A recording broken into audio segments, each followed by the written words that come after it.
안녕하십니까. 2015 사랑의 실천 HYU 리더십 공모전 최종 심사를 시작하겠습니다. 오늘 행사에 참석해주신 귀빈 여러분과 학생 여러분을 진심으로 환영합니다. 저는 오늘 진행을 맡은 한양 리더십센터 전주영 연구원입니다. 반갑습니다. 행사를 시작하기에 앞서서 리더십 실천 사례 공모전에 대해 간략히 소개해드리겠습니다. 본 행사는 글로벌 시대의 리더가 갖춰야 될 리더십 역량에 대한 공감대를 형성하고 한양대 학생들에게 리더십 역량을 갖추기 위한 의식을 전환하고 동기를 부여하고자 기획된 행사입니다. 정직, 근면, 겸손, 봉사, 글로벌 등 리더십에 관한 자유주제를 토대로 한양대학교 학생들은 본 행사에 참가했습니다. 2009년에 시작된 본 행사는 전국 규모로 확장되어 시작되었다가 올해는 한양대 학생들을 대상으로 실시되었습니다. 본 행사를 통해서 국내 최초로 한국형 대학생 리더십 롤모델을 제시하고 구축할 수 있을 것이며 리더십에 대한 학습을 넘어 학생들의 리더십 실천을 실천할 수 있는 계기를 마련할 것입니다. 또한 대학생 글로벌 리더십에 대한 학습 효과를 제고하고 학습자들의 수준을 향상하는 좋은 계기가 될 것입니다. 끝으로 헬프에 활용될 수 있는 콘텐츠를 활용하는 좋은 계기가 될 것으로 기대합니다. 네, 지금부터 리더십 실천 사례에 대한 2009년부터의 역사를 동영상으로 만나보시겠습니다.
네, 다음으로 오늘 개최될 대회의 심사 기준을 말씀드리겠습니다. 본 대회 심사 기준은 총 5가지입니다. 작품의 완성도, 주제 적합성, 발표 능력, 작품 충실성, 그리고 작품 독창성을 토대로 각 20점씩 총 100점 만점으로 심사될 예정입니다. 네, 다음으로 오늘 심사에 위해 수고해 주실 심사위원분들을 소개해드리겠습니다. 네, 먼저 국방현 교무이부 처장님입니다. 큰 박수로 맞아주시기 바랍니다. 네, 김성수 커리어 개발 센터장님이십니다. 이원걸 창의융합교육팀장님이십니다. 이태희 교육선진화 팀장님이십니다. 곽상수 교부처 학사팀장님이십니다. 네, 마지막으로 이종호 창의융합교육팀 책임연구원님이십니다. 네, 이제 본 행사를 본격적으로 시작하기 전에 금일 일정에 대해 말씀드리겠습니다. 지금부터 총 6팀의 본선작 심사 발표가 있을 것이며 그 이후에 결과 집계 및 그리고 인재 개발원에 대한 소개 영상을 시청하시겠습니다. 마지막으로 심사 강평이 있으며 시상식을 끝으로 한 뒤 본 행사를 마무리하도록 하겠습니다. 네, 이제 첫 번째 발표입니다. 김아름, 김재인, 박진경, 송진우 학생 책 읽어주는 사자팀의 발표입니다. 큰 박수로 환영해 주시기 바랍니다.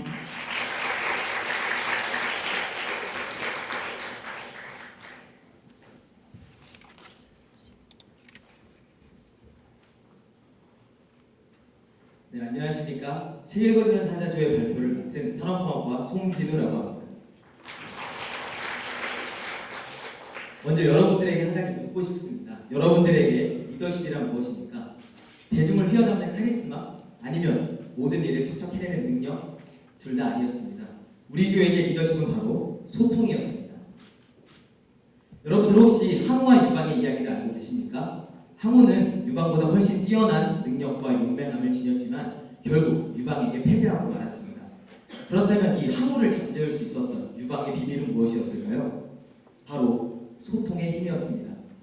유방은 여러 사람들의 여러 가지 책략을 잘 받아들여 오직 자기 자신만을 믿었던 항우를 이겨낼 수 있었습니다.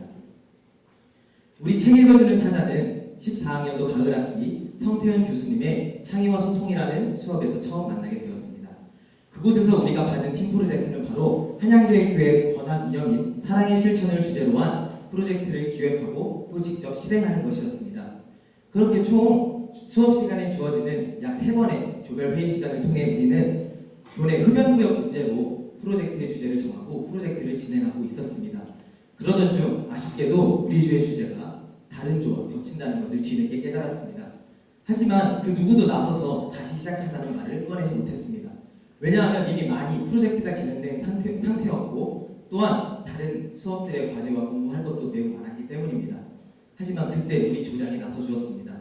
조장이 매우 조심스럽지만 하지만 확신에 찬 말투로 우리에게 말을 꺼냈습니다. 자기는 사실 다시 하는 것을 고려하고 있어요. 그 말을 들은 우리는 조장의 그 용기 있는 말에 용기를 얻을 수 있었고 그렇게 우리는 다시 시작하게 되었습니다.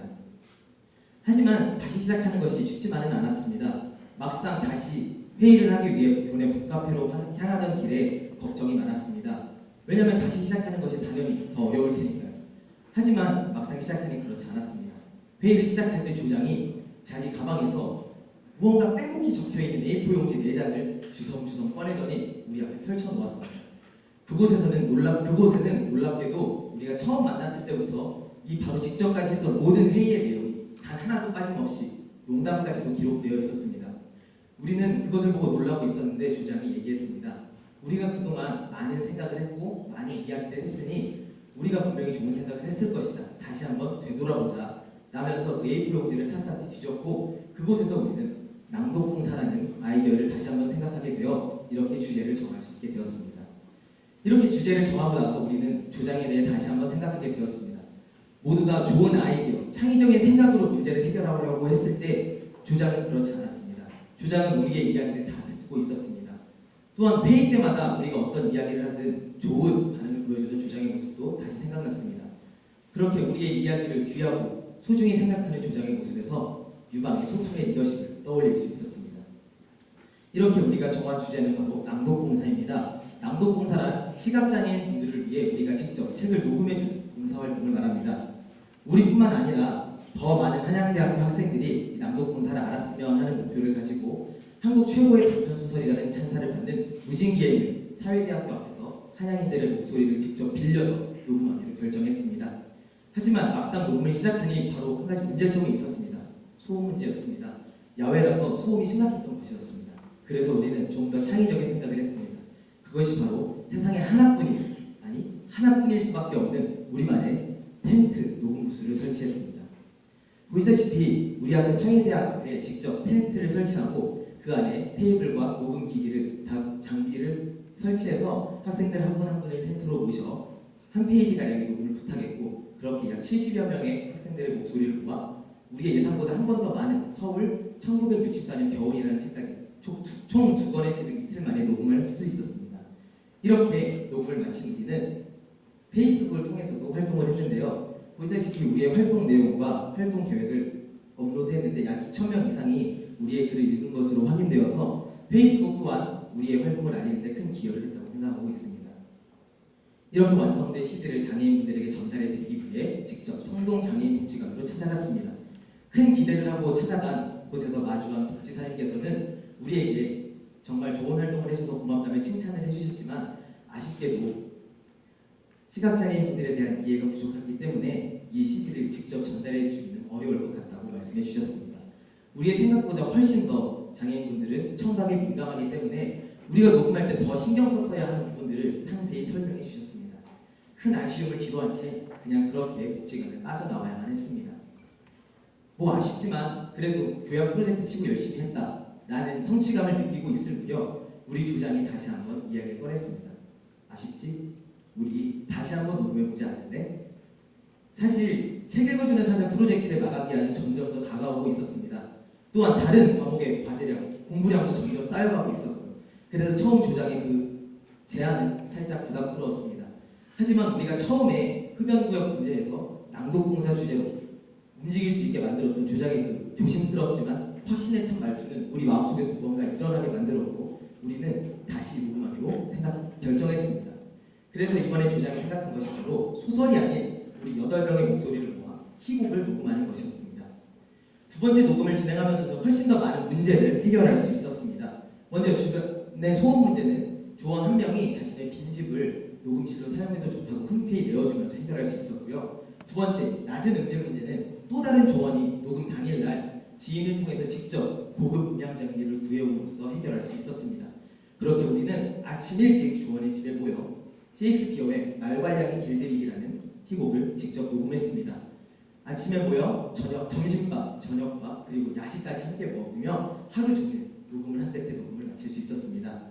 복잡한 편집 문제가 남아있었지만 그것 또한 기숙사에 살고 있는 또 다른 조원 2명이 직접 나서서 우리가 힘들지만 내일 아침이면 너희에게 CD를 편집해서 완성시켜서 너희에게 보내주겠다라고 나서주었고 덕분에 우리는 정말로 이튿날 완성된 CD를 들어볼 수 있었습니다. 이렇게 순조롭게 두 번째 녹음까지 마친 후 우리는 다시 한번 복지관을 찾아갔습니다. 그곳에서 다시 마주한 복지사님께서는 우리가 또 찾아올 줄은 몰랐다며 놀라셨고 우리의 열정에 대해 칭찬해 주셨습니다. 그러면서 조용히 우리의 CD를 들어보시곤 우리를 향해 웃어주시며 말씀하셨습니다. 저번과는 비교도 안 되게 좋아졌고 그리고 혹시 이 CD를 우리에게 주고 갈 수 있겠냐고 말입니다. 그 복지사님의 부탁을 들었을 때 우리는 우리가 이제 드디어 진짜로 해냈구나 라는 그 말로는 다 표현할 수 없는 그 뭔가 마음속에 뿌듯함, 성취감을 드디어 가질 수 있었습니다. 그날 밤 우리의 CD를 전달해드리고 그 복지관에 빠져나오는 길은 그날 밤 날씨가 훨씬 더 상쾌했던 것으로 기억하고 있습니다. 네, 이성적으로는 이해할 수 없습니다. 정말 단순히 2학점짜리 교양 수업에 좋은 성적을 위해서 우리가 이렇게 열심히 노력했을까요? 많은 시간과 노력과 돈을 들여가면서요.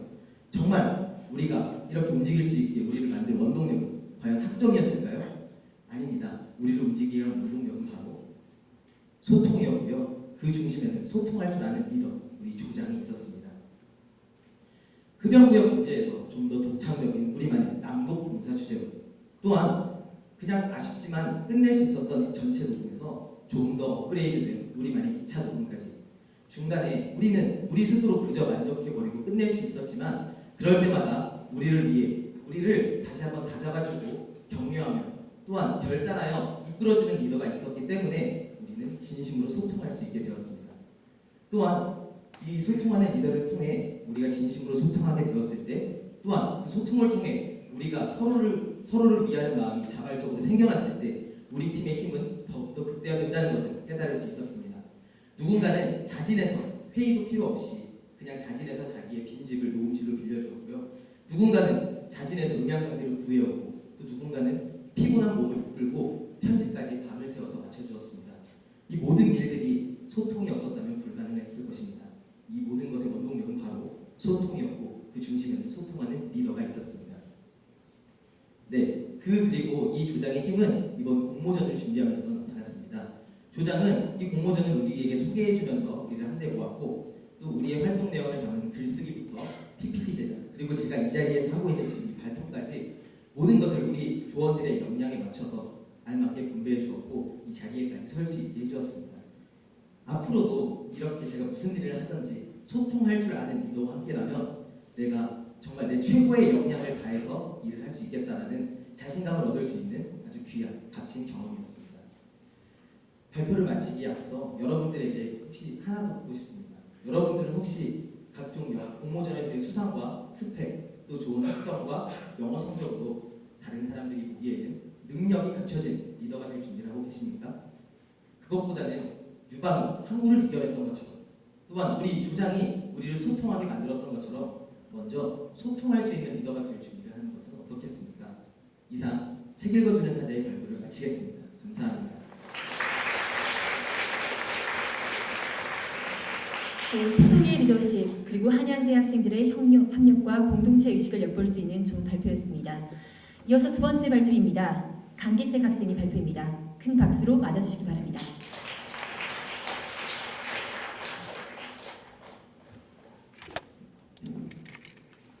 네, 안녕하십니까. 나 자신을 믿고 꿈을 찾아 나가는 여정을 발표하게 될 생명과학과 강기택입니다. 발표하기에 앞서서 제 자신에 대한 이야기를 이렇게 많은 사람들 앞에서 얘기하는 것은 이번이 처음입니다. 그래서 큰 영광이기도 하지만 너무나도 떨려서 제 이야기를 제가 제 강점으로서 제 이야기를 진솔하게 발표하는 시간을 한번 가져보도록 하겠습니다. 제 PT에는 어떠한 동영상도 화려한 기믹도 없지만 다만 제 자신에 대한 진솔한 얘기로 여러분들에게 발표하겠습니다. 우선 저는 지금까지 이 자리에 오기 위해서 셀프 리더십을 통해서 제 자신을 발전해 나갔습니다. 그리고 제가 여기까지 설 수 있었던 그 과정에는 용기가 대단히 필요했었죠. 지금 이 자리에 서 있는 것도 굉장히 용기가 필요한 과정이라고 생각합니다. 그리고 그 용기를 바탕으로 제가 만드는 용기 리더십에 대해서 알려드리고 그리고 용기가 얼마나 중요한지에 대해서 설명해드리겠습니다. 여러분에게 2008년은 어떤 해로 기억하십니까? 저는 2008년이면 중학교에 입학하는 나이인데요. 그때 저는 천천병력과 같은 소식을 접하게 됐죠. 바로 일형 당뇨병, 흔히 사람들은 소아당뇨라고 알고 있는 병을 진단받게 된 것입니다. 소아당뇨병은 기존의 사람들이 알고 있는 이형 당뇨와 달리 자가 면역 질환의 일종으로서 자신도 어쩔 수 없이 걸리게 되는 그런 희귀 난치성으로 분류되는 질환입니다. 저는 중학교 1학년 입학할 때 그 병에 걸렸으니 당연히 이렇게 생각했죠. 왜 내가 이런 고통을 겪어야 하지? 앞으로 살 날이 많이 남았는데 이제 앞으로 부족한 인슐린 때문에 항상 배에다가 인슐린 주사를 하루에도 몇 번씩 앞으로 몇십 년 동안 계속 맞아가며 살아야 된다는. 하지만 저는 그런 걱정과 고통 거기에 굴복하지 않았습니다. 오히려 거기서 새로운 기회를 찾았죠. 그 기회란 무엇인가? 그 기회라면은 제가 왜 이런 질병을 걸렸을까? 세상 모든 만물에는 존재하는 이유가 있지 않습니까? 저도 그 질병에 걸린 이유가 있을 것입니다. 그 이유가 무엇인지를 알기 위해서 많은 노력을 했죠. 그리고 저는 제 질병으로 인해서 자연스럽게 과학을 공부하게 되었고 특히 생물, 화학 분야를 탐구하면서 제 병에 대해 알아갔습니다. 그 병을 통해서 병에 대해 알기 위해서 노력한 결과 저는 제 자신을 고쳐나가고 또 그 속에서 저와 달리 다른 여러 가지 수많은 질병으로 고통받는 아이들을 위해서 노력하고 헌신하는 과학자가 되자 또 그들에게 희망과 꿈을 안겨주는 과학자가 되겠다는 그런 명확한 목표를 세우게 되는 것입니다. 그 질병이 없었다면 저는 그냥 아무런 목표 없이 시간 흐르는 대로 살아가는 사람뿐일 수밖에 없었겠죠. 그렇게 저는 그 목표를 향해서 어떻게 갔느냐, 저는 제 자신만의 나만의 길을 선택했습니다. 저는 그냥 앉아서 공부만 하는 것이 너무 지겹습니다. 저는 좀 더 경험을 통해서 배우는 것이 더 진정한 지식이라고 생각했습니다. 저는 질병으로 인해서 과학을 좋아하게 되었고 그로 인해서 과학 실험이나 연구 같은 것을 찾아다녔습니다. 그런데 그것은 남들 눈에는 무엇으로 보였을까요? 아, 쟤는 공부하기 싫어서 그냥 어디 놀러 다니는 애구나. 너 그렇게 살면 아무것도 못 돼. 하지만 저는 다르게 생각했습니다. 그 연구를 통해서 저는 저 확실한 목표를 가지고 꿈을 생각하게 됐습니다. 많은 친구들과 함께 교류하면서 연구를 해나가고 과학실험을 했습니다. 그러면서 더욱더 확고해졌죠. 그래, 나의 길은 과학자다. 과학자가 돼서 내 몸을 고치고 다른 사람들에게 희망을 주겠다는 그런 과학자라는 꿈을 꾸게 된 것이죠. 그리고 고등학교 2학년 그런 구체적인 꿈과 목표를 실현시킬 수 있는 결정적인 기회가 오게 되는데 바로 전국과학전람회라는 큰 대회였습니다. 그 대회는 자기가 직접 어떤 연구 목표를 설정하고 그에 대한 실험 가설과 실험 연구 계획 모두 수립한 다음에 실험을 통해서 결과를 도출해내는 과정입니다. 고등학교 2학년 때 저는 아무것도 몰랐습니다. 어떻게 해야 할지요. 연구 이론이 뭐고 실험 방법과 절차는 어떻게 해야 되고 무엇을 해서 어떻게 해야 실험이 이렇게 다 되는 거지 아무것도 몰랐지만 저는 다시 그런 벽을 헤쳐나가기 위해서 온갖 방법을 동원했습니다. 그럴 수밖에 없었죠. 알아갈 수밖에 없었습니다. 어떤 수단과 방법을 가리지 않고요. 근데 그 과정에서 필요한 것은 바로 용기입니다. 용기를 통해서 저는 모든 사람들과 소통해 나가고 묻고 또 물어가면서 어떻게 해야 되는지 알아나갔습니다. 이런 용기 덕분에 제가 이 실험 속에서 실험쥐를 구입하고 그리고 무엇을 먹여서 비교를 통해서 실험 결과를 얻어내는지 저는 용기가 없었으면 이런 그런 정보는 전혀 얻을 수 없었을 것입니다. 쥐가 어느 환경에서 적합하게 생활해야 되고 얼마나 많은 먹이를 주고 얼마나 많은 피를 뽑아서 혈당을 제한하고 그런 모든 정보들을 제가 용기를 통해서 교수님들에게 아니면 다른 선생님들에게까지 제 낯을 가리지 않고 모두 물어가면서 정보를 얻어간 것입니다. 이렇게까지 할 수 있었던 이유?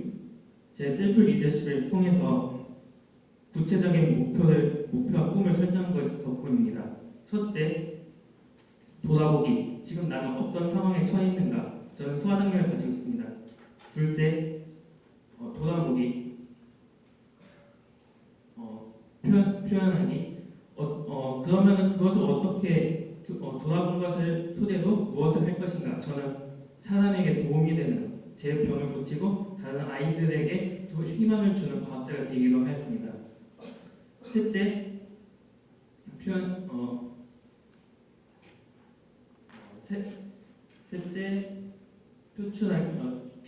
계획하기. 저는 그래서 이렇게 실험을 하고 그로 인해서 구체적인 결과까지 얻었습니다. 그 결과를 얻는 데는 정성, 간절함, 대담함이 있었는데요. 이것이 모두 용기로부터 나온 것입니다. 제가 간절하게 제 병을 고치고자 하는 생각이 있었고 그리고 대담하게 도전을 했습니다. 그 결과 저는 그런 전국과학전람회 화학부문에서 특상을 받게 됐고 지금 이 자리까지 올 수 있었습니다. 그러면은 지금까지 내가 용기를 투자해서 얻은 교훈들이 뭐고 그럼 앞으로 이제 내게 남은 길은 무엇인가에 대해서 소개하겠습니다. 저는 자신감과 용기를 배웠습니다. 저는 원래 소심하고 내향적인 사람입니다. 하지만 질병 때문에가 아니라 덕분에 자신감과 용기를 얻게 되었고 그리고 아프다고 나약하게 살지 말자라는 제 가치관도 얻을 수 있었습니다. 만약 자신감과 용기가 없었다? 저는 제 질병으로 인한 현실과 타협하는 생활밖에 할 수 없었을 것입니다. 아프니까 이 정도 하자. 이것이 아니라 나는 더 훌륭해질 수 있다. 그런 용기 덕분에 저는 내면에서 오기를 발견하게 됐습니다. 그 오기 덕분에 더 많은 경험과 도전을 하게 되었죠. 리더십 센터에서 주최한 봉골 경영 체험 캠프에도 참가하여 많은 이들과 인연을 쌓을 수 있었고, 그리고 현재 지금도 계속되고 있는 한국생명공학연구원 바이오 안정성 센터의 대학생 기자단 2기로 활동 중입니다. 용기가 없었다면 많은 이들과 인연을 나누고 관계를 맺어갈 수 있었을까요? 아마 그렇지 못했을 것입니다. 나아가서 이제 저는 저 자신에게만 용기 있는 사람이 되고 싶지 않습니다. 모든 이들이 용기를 가질 수 있도록 많은 이들 앞에서 저에 대해 소개했습니다. 지금 이렇게 수백 명 앞에서 저 자신에 대해서 진솔하게 말하고 있는 것처럼 말이죠. 그렇게 해서 희망을 주는 멘토가 되기 위해 노력하고 있습니다. 지학사의 고교 독서 평설 월간지에서도 제가 직접 출연하여서 제 이야기를 알려주었습니다. 그리고 제가 지금 공부 중인 생명공학에 대한 내용도 알려줬죠. 이를 통해서 저보다 더 젊은 사람들에게 열정을 주는 멘토가 되고 있습니다. 끝맺으면서 저는 메리케이 화장품의 CEO 메리케이 애쉬의 명언을 소개하겠습니다. If you think you can, you can. If you think you can't, you are right. 자신의 한계는 자기가 만들어내는 것입니다. 용기를 통해서 자기 한계를 자기 스스로 극복해내면 자기가 할 수 없는 것은 없습니다. 왜냐하면 그 덕분에 자기는 생각보다 훨씬 대단한 사람인 것을 깨닫게 되니까 말이죠. 이상으로 저의 진솔한 이야기로 발표를 마치겠습니다. 감사합니다. 네, 강기택 학생의 삶에 대한 의지와 열정 그리고 자신의 진솔한 미션과 비전을 들을 수 있는 좋은 발표였습니다. 다시 한 번 더 박수 부탁드립니다. 네, 이제 세 번째 발표팀을 만나보겠습니다. 김승용, 윤나유 학생의 모모팀입니다. 박수로 맞아주시기 바랍니다.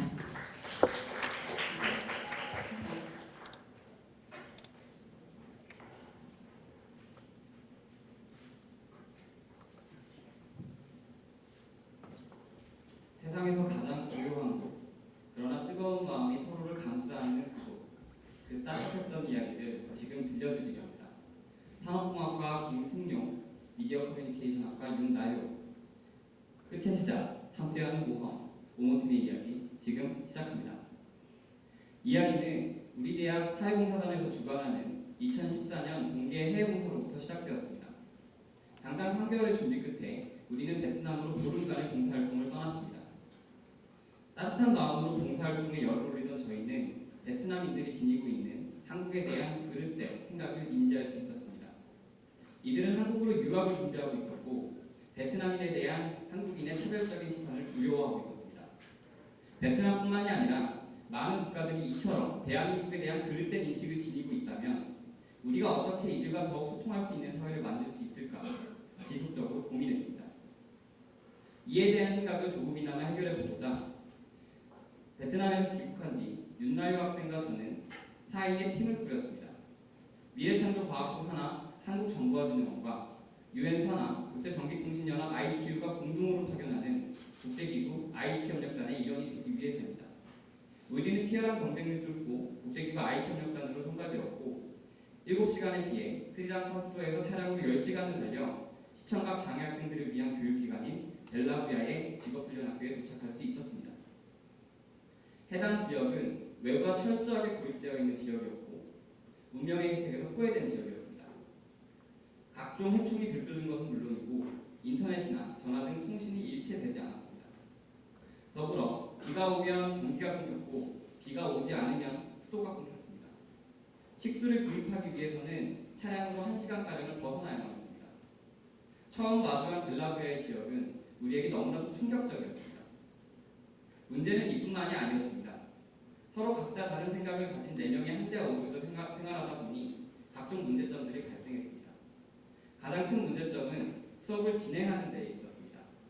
윤나유 팀원의 경우에는 몸과 마음에 큰 상처를 안고 있는 장애 학생들과 함께 시간을 보내며 이들의 마음을 보듬는 것에 초점을 둔다면 저의 경우에는 IT 교육을 통해 이들이 스스로 자립할 수 있는 능력을 갖게 하고 싶었습니다. 본격적인 수업을 진행하기도 전에 저희는 이렇게 치열하게 마찰을 빚었고 우리는 극도로 예민해져 갔습니다. 열악한 환경과 함께 함께 하나로 될 수 없었던 4명의 구성원들. 이에 저희는 우리만의 자체 행동 수칙을 만들었습니다. 어떠한 상황에서라도 우리는 이 행동 수칙을 지키기로 약속하였고, 이 행동 수칙을 기반으로 우리는 전체 하나가 될 수 있었습니다. 그러나 더 큰 문제는 따로 있었습니다. 그건 바로 청각 장애 학생들과의 커뮤니케이션이었습니다. 해당 학생들은 장애를 안고 있었고, 난생 처음 보는 하얀 피부의 한국인을 두려워했습니다. 더불어서 자신들의 이야기를 할 수 없는 청각 장애 학생들이기 때문에 본인들의 생각을 수화로 표현했습니다. 이 수화를 현지어인 싱할라어로 번역을 해야만 했고, 이 싱할라어를 다시 영어를 다시 한국어로 통역한 이후에 우리는 이들의 생각을 이해할 수 있었습니다. 우리는 이런 세 번의 통역 과정이 이들과 교류하는 데에 큰 장벽을 만든다고 생각했습니다.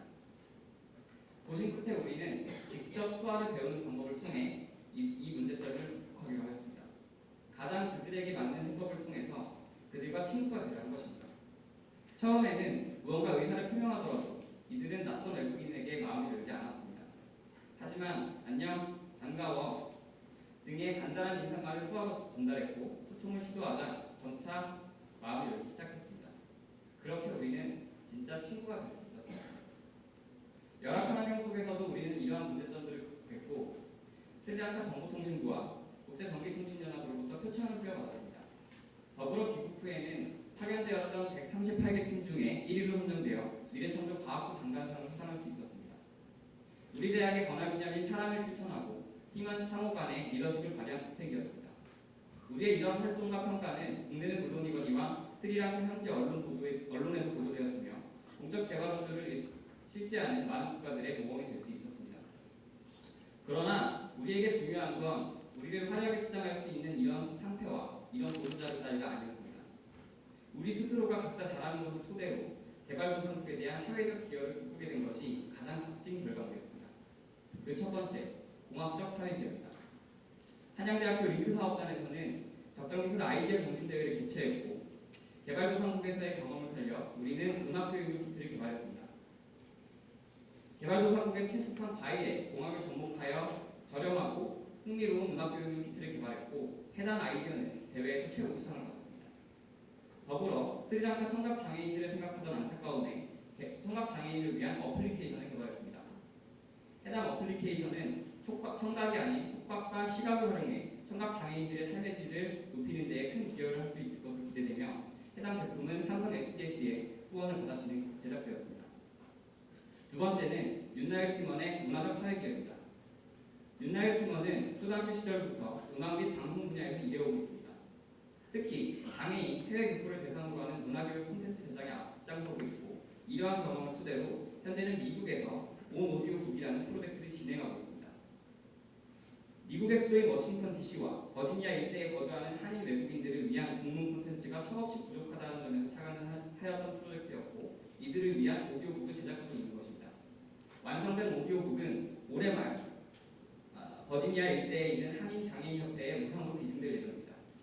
더불어 스리랑카 장애 학생들의 다큐멘터리를 제작하여 SNS에 공유하였습니다. 이들의 실상을 상기시키고 이들이 지니고 있는 배움에 대한 열정을 알리고 싶었기 때문입니다. 해당 영상은 인터넷에서 큰 반향을 일으켰고, 2014년에는 국제전기통신연합 제네바 본부에서 공적개발원조의 모범 사례로 상영되었습니다. 우리는 이러한 공학적, 문화적 기여를 꿈꿨지만 여전히 부족함을 느꼈습니다. 이에 저는 지난 4개월 동안 말레이시아 버자이 그룹에서 근무하며 아시아 기업들의 글로벌 성장 사례를 연구하였고, 현재 윤나열 팀원은 미국에 소재한 젊은 머셔 펀드에서 근무하며 개발도상국의 문화와 발전 유형을 연구하고 있습니다. 우리의 이러한 경험과 노험은 단순한 서류가 아닌 스리랑카 학생들에게 실질적인 결과를 낳았습니다. 국제전기통신연합과 스리랑카 정부는 해당 지역에 인터넷 통신망을 설치해 주었고, 지속적인 단원 파견을 약속했습니다. 더불어 스리랑카 학생들 스스로가 인터넷을 통해 본인들을 홍보하기 시작했습니다. 배운 것을 직접 실천해야겠다는 의식, 더불어 새로운 도전을 해야겠다는 의지, 그리고 배움에 대한 열정, 그런 것들이 이들 내면에서 샘솟고 있는 것입니다. 우리는 이러한 경험들을 통해서 21세기를 살아가는 우리가 지녀야 할 리더의 덕목에 대해 생각해 볼 필요가 있습니다. 리더십에 대한 세계인들의 생각을 담은 영상을 끝으로 발표를 마치고자 합니다.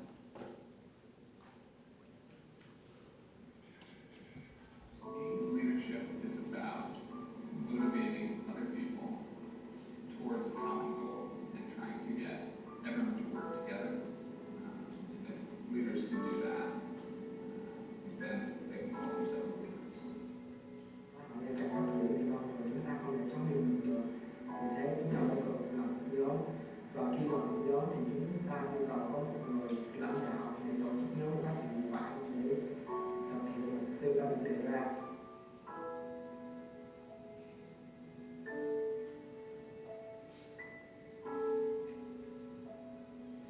저희가 스리랑카에서 배운 리더십은 누군가에게 일시적인 도움을 주는 것에서 멈추는 것이 아니라 그들이 스스로 사회로 나올 수 있는 발판을 마련해 주는 것이라고 생각했습니다.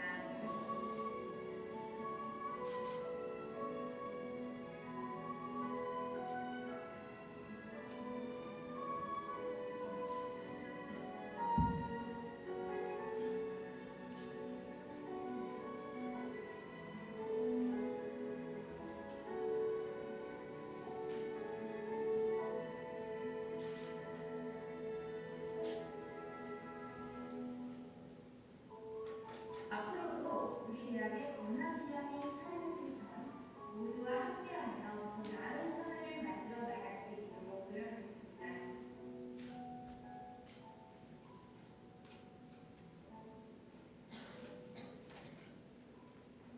회차 시작 함께하는 모험 김승용 윤다였습니다. 감사합니다. 네, 열정과 용기를 갖고 글로벌 무대에서 찬의와 나눔을 실현하는 모모팀에게 격려의 박수 부탁드립니다. 네, 이제 네 번째 학생의 발표입니다. 파이낸스 경영학과 한결의 학생의 발표입니다. 힘찬 박수로 맞아주시기 바랍니다.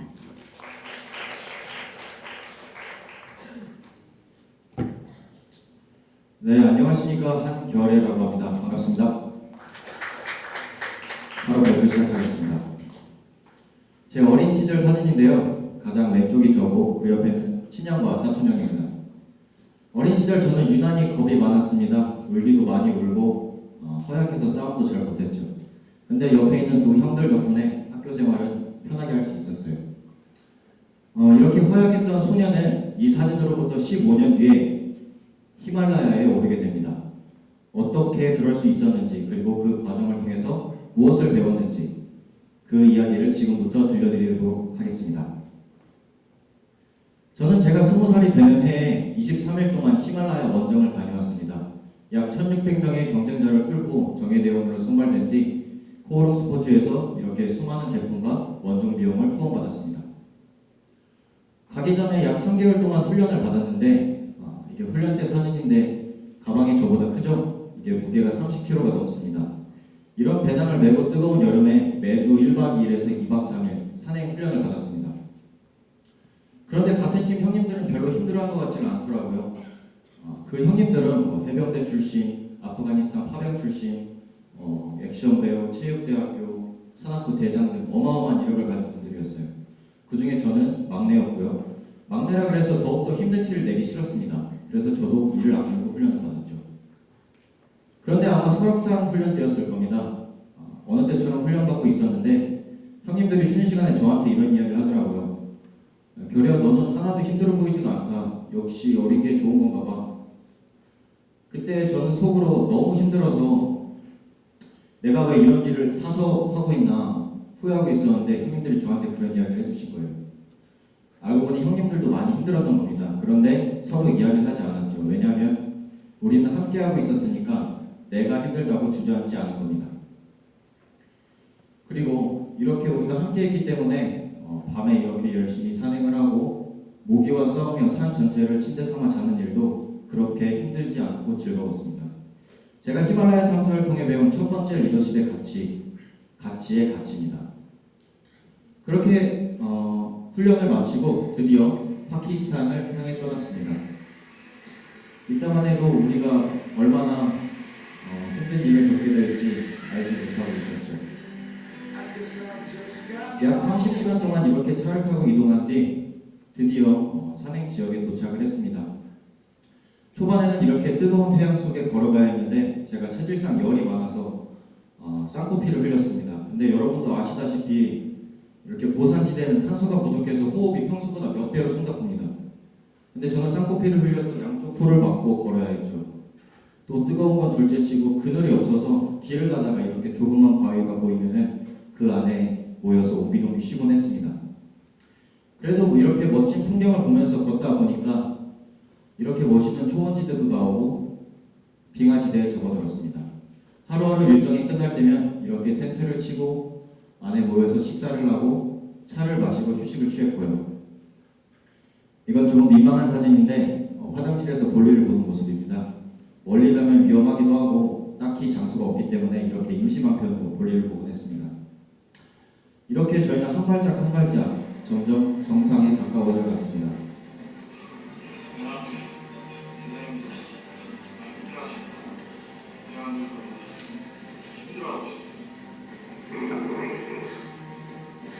그리고 원정 16일 만에 드디어 우리가 목표한 5,450m 마셔블 올라 고지에 올랐습니다. 제가 고지에 오르면 꼭 하고 싶었던 게 이렇게 현수막을 들고 사진 찍는 거여서 한양대 현수막을 미리 제작해 갔습니다. 이렇게 고지에 올랐는데 사진 속에서는 제가 웃고 있지만 사실 그렇게 기쁘진 않았어요. 왜냐하면 이날이 제가 감기 몸살과 동시에 고산병에 걸린 날이었거든요. 해발고도 5,450m 빙하지대 위에서요.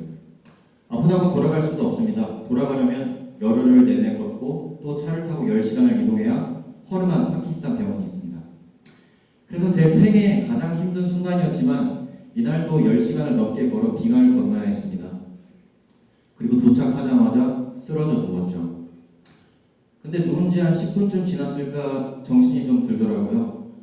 고작 그 10분이 지났는데 그 전만 해도 저는 세상에 있는 모든 짐을 제가 짊어지고 있다고 생각을 했는데 그 잠깐 사이에 그 고통이 온데간데 없이 사라졌습니다. 그때 중학교 시절 담임 선생님께서 해주신 말씀이 떠올랐습니다. 거거거 중지 행행행 미각.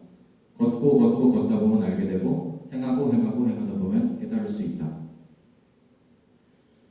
살다 보면 우리가 정말 힘든 순간과 마주할 때가 있습니다. 제가 히말라야에서 겪은 감기 몸살처럼요. 그런데 우리가 포기하지 않고 조금 더 나아가다 보면 분명 시련 뒤에 깨달음이 찾아올 겁니다. 중요한 건 절대 포기하지 않는 겁니다.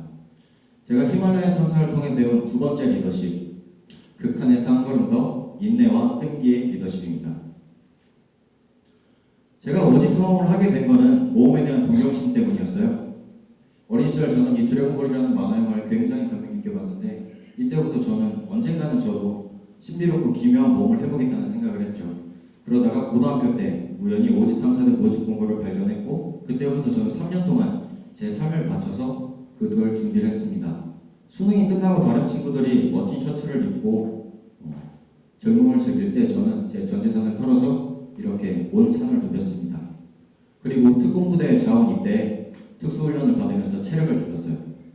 저는 그렇게 꿈을 이뤘습니다. 그리고 지금은 한 발 더 나아가 이런 바다를 무대로 한 모험을 꿈꾸고 있고 이런 바다 산업에 제 청춘을 바쳐 열심히 노력해볼 계획을 세우고 있습니다. 이걸 도와줄 든든한 멘토분도 만났고요.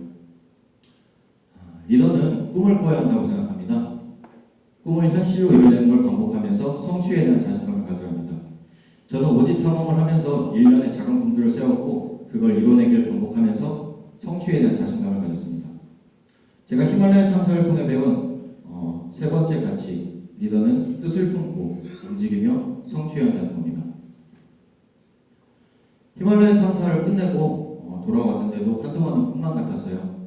제가 서울에 돌아온 뒤에도 한동안 아침에 일어날 때 잠시 머뭇거리다가 진짜 내가 돌아왔구나 생각하면서 안심을 하기도 했어요.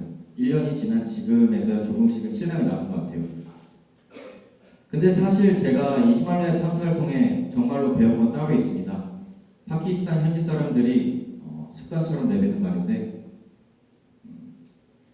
인샬라, 신의 뜻대로라는 뜻입니다. 파키스탄 사람들은 무사히 하루를 보낼 때마다 인샬라를 외치고 기쁜 일이 있을 때, 슬픈 일이 있을 때도 인샬라를 외치며 고개를 숙입니다. 이런 대자연 속에 생활하며 익혀온 그들만의 생활 방식이죠. 저는 종교가 없어 신을 섬기진 않지만 이렇게 광활한 산맥과 대자연을 마주하면서 정말 우리는 대자연 속에 물 한 방울, 바람 한 점과 같다는 생각을 했습니다. 모험과 수능, 언뜻 보면 모순적인 것 같지만 수능할 줄 모르는 사람은 모험할 수 없습니다. 그리고 도전에 성공하지 못합니다. 진인사 대천명이라 했습니다. 사람이 할 수 있는 한 다 했다면 나머지는 하늘의 뜻에 맡기는 것이 섭리입니다. 사실 우리가 할 수 있는 부분은 아주 작은 부분에 불과하니까요.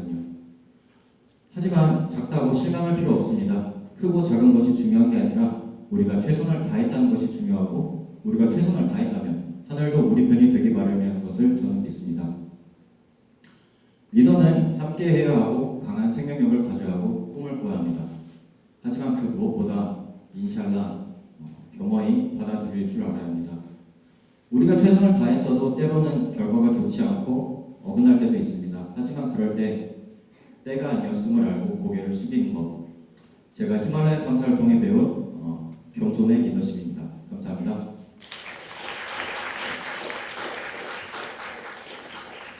네, 대학생의 열정과 패기 그리고 풋풋함이 느껴지는 발표였습니다. 한겨레 학생의 끊임없는 열정과 도전에 응원의 메시지를 전하고 싶습니다.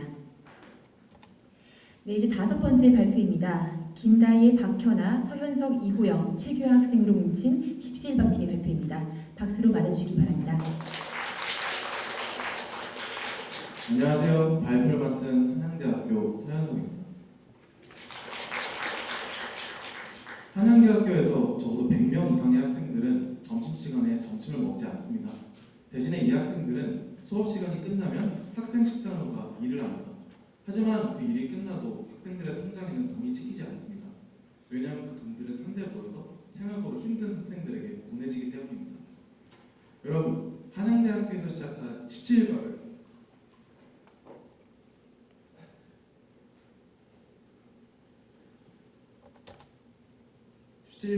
아시나요? 여러분들이 평일 점심시간에 학생식당을 가게 되면 바로 이렇게 일하고 있는 학생들을 보실 수 있게 됩니다. 바로 취약계층 대학생 바깥 보탬 프로젝트 17밥의 활동가들입니다.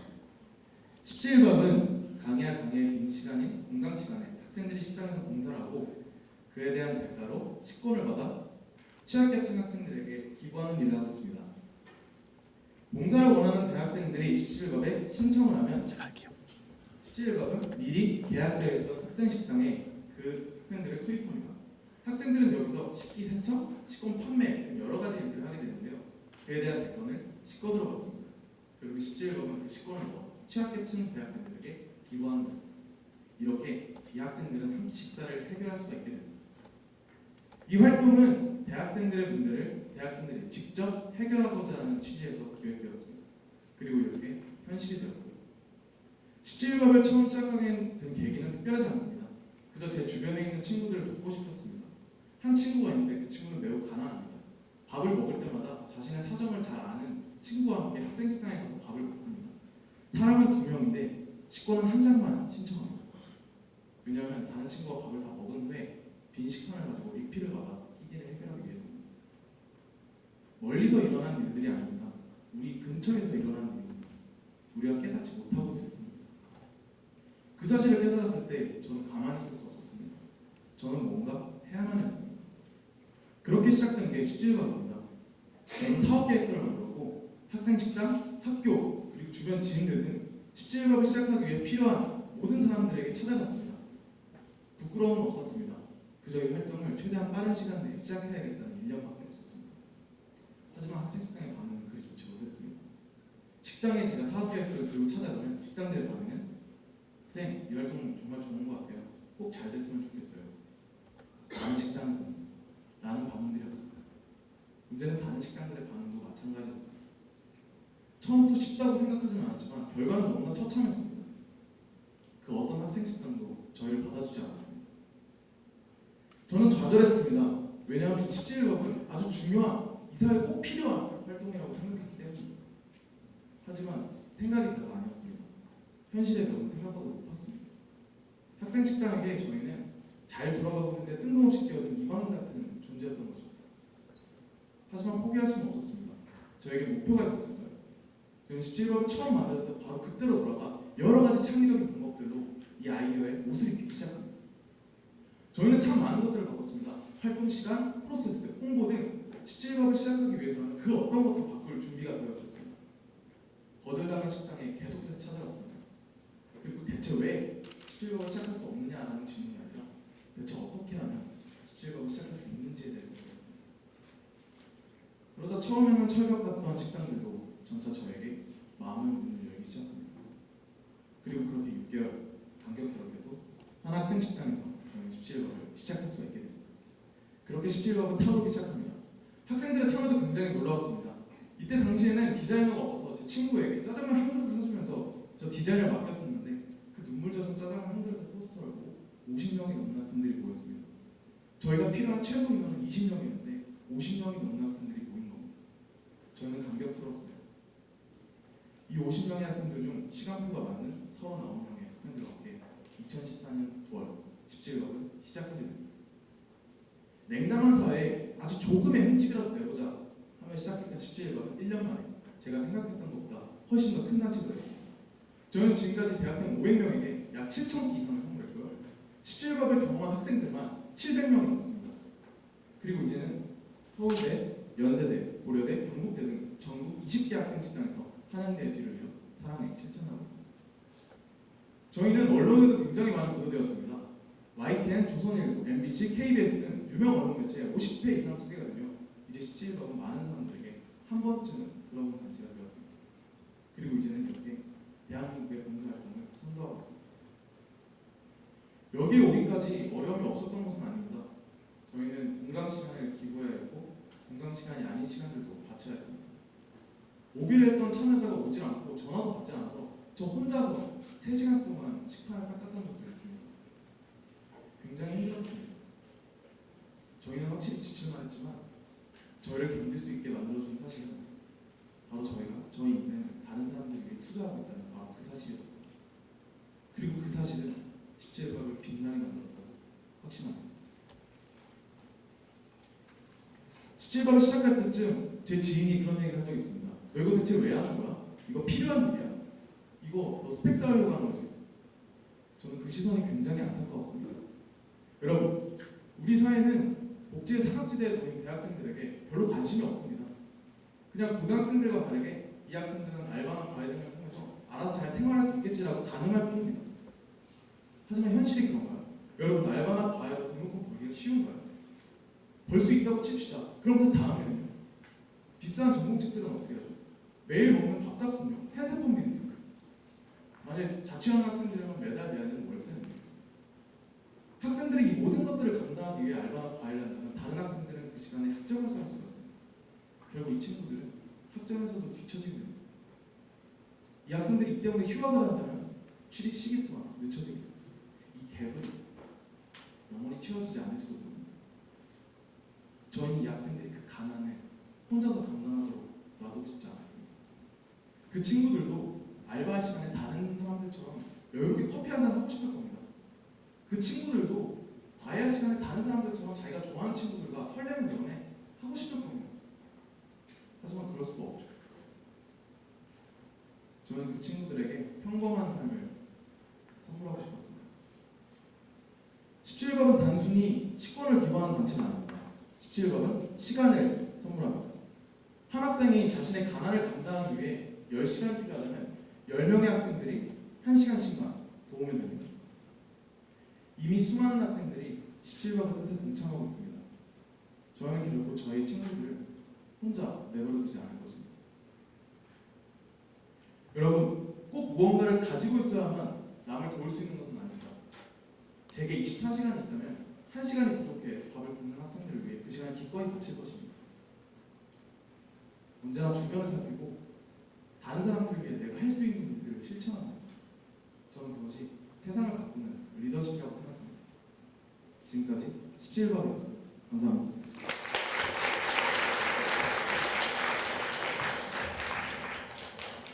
네, 한양대에서 시작한 작은 물결이 전국의 대학생들의 마음에 가슴 뭉클함을 선물해 주었습니다.